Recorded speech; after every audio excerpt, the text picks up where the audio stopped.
Hello everyone, this is Dave from Geekanoids and welcome to video number 8 in my AV editing suite series. All of the audio that you're hearing in this video is being produced with the products that you have seen throughout the video series, and that started around about 7 or 8 days ago with an introduction which was quickly followed by a look at the KRK Rokit 6 studio monitors.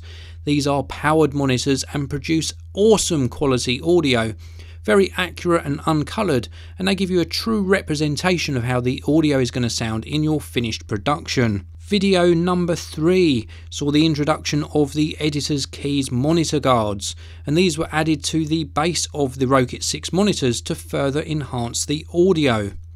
Following this was video 4, which saw the introduction of the Focusrite Scarlett 2i2 audio interface to the setup, and this allowed me to use the balanced outputs to connect the Rokit 6 monitors and enhance the audio even further.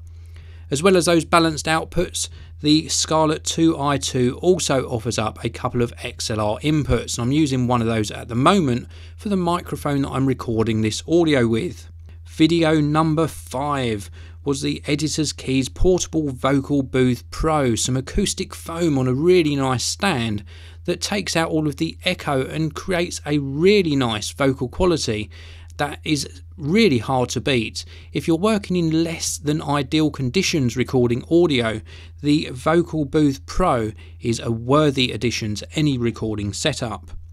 Now, the microphone I'm using to record this audio on is the Roxton DC1 microphone. This is a dynamic microphone and it produces rich tones to the voice and a very accurate and detailed sound.